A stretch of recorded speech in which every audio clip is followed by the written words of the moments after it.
दोस्तों 4 सितंबर को हमारा कक्षा 11वीं का रसायन शास्त्र केमिस्ट्री का त्रैमासिक परीक्षा का पेपर रहने वाला है।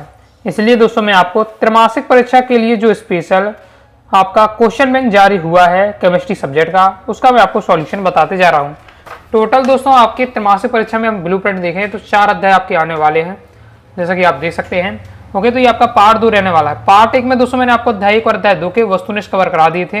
इस वीडियो में दोस्तों हम अध्याय 3 और अध्याय 4 के वस्तुनिष्ठ देखने वाले हैं। फिर आगे के पार्टों में मैं दोस्तों आपको क्या क्वेश्चन आंसर कवर करा दूंगा।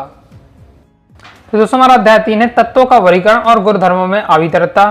तो इसमें देख लेते हैं, सही विकल्प आ जाते हैं। एक तत्व का परमाणु क्रमांक 11 है, इसके ऑक्साइड की प्रकृति होगी, तो इसकी जो ऑक्साइड की प्रकृति होगी वो होगी आपकी क्षारीय। ओके, इससे पहले आपका पार्ट 1 में अध्याय 1 और अध्याय 2 के वस्तुनिष्ठ बता दिए, तो चैनल पर जाकर आप जरूर देख लीजिएगा। नेक्स्ट आपका ये दिया हुआ है इलेक्ट्रॉन बंधुता का क्रम होगा, तो इसमें इलेक्ट्रॉनों का बंधुता क्रम आपको पूछा जा रहा है। इसमें दोस्तों जो क्रम होने वाला राइट आंसर आपका हो जाएगा ये आपका सी नंबर का। ओके, ऑक्सीजन पड़ा है, फिर कार्बन, फिर आपका बोरॉन, फिर नाइट्रोजन वाला। आवर्त सारणी के किसी वर्ग में नीचे की ओर जाने पर कौन सा गुण नहीं बदलता है? तो जो इसका दोस्तों संयोजक इलेक्ट्रॉन होता है वो नहीं बदलता है। लिथियम मैग्नीशियम के रासायनिक व्यवहार में समानता प्रदर्शित करता है, क्योंकि दोस्तों इसमें क्या है, समान आकार, समान विद्युतता और कम थोड़ा क्षमता है। नेक्स्ट है, निम्न में से किन तत्वों के युग्म में उनकी बाहरी कोश में उपस्थित इलेक्ट्रॉनों की संख्या बराबर होती है? तो दोस्तों इसमें आपका राइट आंसर हो जाएगा आपका सी नंबर का। नेक्स्ट है, वर्ग में ऊपर से नीचे जाने में कौन सा गुण सदैव बढ़ता है? तो इसमें आपका बढ़ता है सदैव परमाणु त्रिज्या, बाकी आयनन विभव, इलेक्ट्रॉन बंधुता और विद्युत ऋणात्मक ये सब आपकी घटती हैं। जैसे किसी तत्व के द्विधनायन का विन्यास 2 8 14 है, तो परमाणु क्रमांक होगा, देखिए कितना हो जाएगा, 14 2 हो जाएगा आपका 16 और 16 8 हो जाएगा 24। लेकिन ये आपका द्विधनायन है, द्विधनायन 2 धायन और तो 24 2 आपका 26 यहाँ आपका आ जाएगा आंसर के। जैसे एक वर्ग में ऊपर से नीचे जाने पर, तो इस बार दोस्तों आपका राइट आंसर हो जाएगा अपचायक सामर्थ्यता बढ़ती है। नेक्स्ट आपका इलेक्ट्रॉन बंधुता सर्वाधिक किसकी होती है? तो क्लोरीन की हो जाएगा। जैसे प्रबल ऑक्सीकारक है तो आपका फ्लोरीन हो जाएगा। कंप्लीट होता है, रेगिस्तान की पूर्ति कीजिए। ऑक्सीजन की परमाणुिक त्रिज्या नाइट्रोजन से होती है, तो क्या होती है? कम होती है। जब किसी गैसीय परमाणु पर एक इलेक्ट्रॉन जोड़ा जाता है तो निकलने वाली ऊर्जा को कहते हैं, तो इसे हम कहते हैं इलेक्ट्रॉन बंधुता। इलेक्ट्रॉन बंधुता। नेक्स्ट Mn तत्व का उदाहरण है, तो आपका ये संक्रमण तत्व का उदाहरण है। बोरान विकटता से संबंधित है, तो किससे हो जाएगा? इसका राइट आंसर सिलिकॉन से। आगे देख लेते हैं। आगे नेक्स्ट न्यूनतम गलनांक वाली धातु है, तो हो जाएगा आपका पारा। ओके, अब देखिए इसमें थोड़ा सा डाउट है, पारा भी है और आपका इसमें डाउट किस में स्थिति में है, और इसके साथ ही आपका हो जाएगा सीजियम में, तो इसे आप थोड़ा क्या क्लियर करके बताइएगा।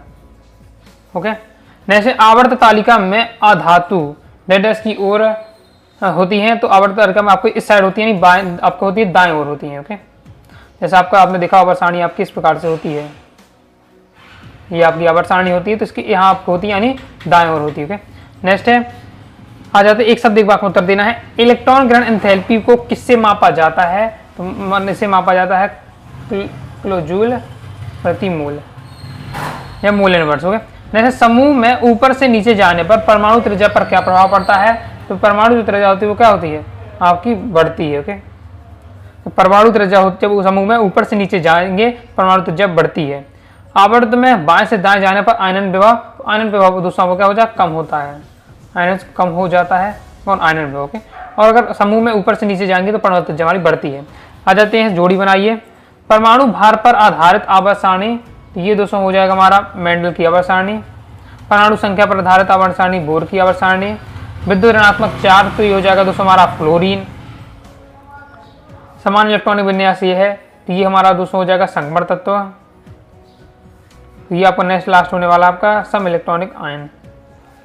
नेक्स्ट सही जोड़िए। न्यूलैंड ने दिया, तो न्यूलैंड ने अस्तक नियम दिया। मेंडलीव की आवर्त सारणी, तो हो जाएगा दोस्तों मेंडलीव की आवर्त सारणी, तो राइट आंसर होने वाला आपका डी नंबर। 7 36 खाने, तो 9 और 2,000, तो ये दूसरा हो जाएगा। आधुनिक आवर्त सारणी में 7 36 खाने, 18 और 2,000, तीसरा हो जाएगा। वर्ग 1 है, तो वर्ग 1 हो जाएगा हमारा क्षारीय धातु है, और वर्ग 2 हो जाएगा क्षारीय हमारी मृदा धातु है। तो ये हमारा कंप्लीट हो जाता है। आगे देख लेते हैं। आगे नेक्स्ट दोस्तों हमारा अध्याय आ जाता है अध्याय 4 रासायनिक आबंध तथा आणविक संरचना। जैसे सबसे पहले आ जाती है बहुविकल्पी प्रश्न। पहला है निम्नलिखित में से किसमें सर्वाधिक सहसंयोजी गुण होते हैं? तो राइट आंसर हो जाए आपका डी नंबर का। फिर आपको एमओ सिद्धांत अनुसार आपका ओ डबल नेगेटिव है आपका। तो आयन में प्रतिबद्धित इलेक्ट्रॉन युग्म की संख्या हो जाएगी 4। धातु एम का इलेक्ट्रॉनिक विन्यास आपको दिया है, इसमें ऑक्साइड का सूत्र होगा तो एमओ हो जाएगा। तो नेक्स्ट है निम्न में से कौन सा अणु रेखीय है? तो CO2 हो जाएगा। निम्न में से कौन सा अणुचुंबकीय नहीं है? तो ये आपका होने वाला है CO। नेक्स्ट है निम्न में से किस स्पीशीज में अयुग्मित इलेक्ट्रॉन होते हैं? तो किस स्पीशीज में होते हैं अयुग्मित इलेक्ट्रॉन? राइट आंसर आपका ऑक्सीजन में। ओके, नेक्स्ट है निम्न में से किसका ध्रुवीय आघूर्ण शून्य है? तो इसका दोस्तों आपका राइट आंसर होने वाला है सी नंबर का।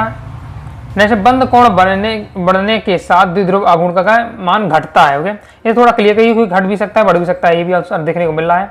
मेरे अनुसार घटता है, इसे आपको क्या क्लियर कर लेना है। जैसे निम्न में से किस अणु में सभी बंद समान नहीं होते हैं? तो इसका दोस्तों आपका राइट आंसर होने वाला है सी नंबर का। निम्न में से कौन ध्रुवीय आपका अणु है? ये हो जाएगा दोस्तों आपका SiSF4 सी नंबर का। कंप्लीट हो जाता है, किसान भी पूर्ति कीजिए। सभी रासायनिक बंधों का स्थायित्व डेड के मध्य आकर्षण बढ़ने से होता है। तो इलेक्ट्रॉन और नाभिकों के मध्य आकर्षण बढ़ने से होता है। नेक्स्ट है सहसंयोजक, इसे और क्लियर आपको कर लेना है। सहसंयोजक यौगिक का गलनांक समानता होता है, तो समानता कम होता है। नेक्स्ट नाइट्रोजन अणु में पाई बंद होते हैं, तो नाइट्रोजन अणु में पाई बंद होते हैं 2। कार्बन मोनोऑक्साइड में कार्बन की संयोजकता होती है, तो होती है 3। नेक्स्ट NH3 की अणु की आकृति कैसी है? तो हो जाएगा त्रिकोणीय पिरामिडीय। जैसे आयनिक यौगिक समान जल में डेडेस होते हैं, तो कैसे होते हैं? विलेय होते हैं। कंप्लीट हो जाता है, आगे देख लेते हैं। सही जोड़ी बनाइए आयनिक बंध। तो आयनिक बंध दोस्तों हमारा क्या हो जाएगा? तो आयनिक बंध हो जाएगा इलेक्ट्रॉन का स्थानांतरण। सहसंयोजी बंध ये हो जाएगा हमारा इलेक्ट्रॉन का साझा, तो ये दूसरा। उपसहसंयोजक बंध, उपसहसंयोजक बंध हो जाएगा इलेक्ट्रॉन युग्म दाता। HF है, तो HF दोस्तों हमारी क्या रहने वाली है? द्रव्य है। और HCl है, ये हमारी क्या है? ये आपका HCl हो जाएगा। HCl दोस्तों हो जाएगा गैस। कंप्लीट हो जाता है, आगे देख लेते हैं। आ जाता है एक शब्द एक बात में उत्तर देना है। परमाणु द्वारा साझे के इलेक्ट्रॉन युग्म को अपनी ओर आकर्षित करने की क्षमता हमारी क्या कहलाती है? ये हमारी कहलाती है विद्युत ऋणात्मकता। विद्युत ऋणात्मकता। नेक्स्ट है बेंजीन के अणु में कितने सिग्मा बंध और कितने पाई बंध हैं? तो सिग्मा बंध की हम संख्या देखें तो सिग्मा बंध होने वाले हैं 12। ओके, और पाई बंध देखें तो पाई बंध होने वाले दोस्तों इसमें 3 है। फिर बंध लंबाई को मापने की इकाई है, तो हो जाएगा आपका एंगस्ट्रॉम। ओके, पिकोमीटर भी रहता है, तो एंगस्ट्रॉम हो जाएगा, पिकोमीटर भी लिख सकते हैं। आ जाता 7 BCl2 में अणु में sp2 संगण पाया जाता है, ये हमारा क्या असत्य है। फिर नाइट्रोजन अणु में बंधन क्रम का मान 3 है, तो होता है सत्य हो जाएगा। sp3d2 संगणन की ज्यामिति अष्टफल की होती है, तो ये भी आपका सत्य हो जाएगा। तो इस प्रकार से हो जाए सत्य सत्य। इस प्रकार से दोस्तों मैंने आपको क्या है अध्याय 3 और अध्याय 4 के भी हमने क्या है वस्तुनिष्ठ कवर कर लिए हैं। तो आपके पार्ट 1 में 2 अध्याय के बता दिए थे, पहले और दूसरे के। पार्ट 2 में आपका हमारा तीसरा चौथे अध्याय के वस्तुनिष्ठ हो गए। अब क्वेश्चन आंसर रह जाते हैं, तो हम आगे क्या है वीडियो में क्वेश्चन आंसर कवर कर लेंगे। तो आइए दोस्तों आपको क्या वीडियो पसंद है, वीडियो पसंद है लाइक करिए, सब्सक्राइब जरूर कर दीजिएगा। इसके साथ ही दोस्तों टेलीग्राम चैनल और व्हाट्सएप चैनल को जरूर ज्वाइन कर लीजिएगा। मिलते हैं दोस्तों नेक्स्ट वीडियो में, तब तक के लिए बाय बाय।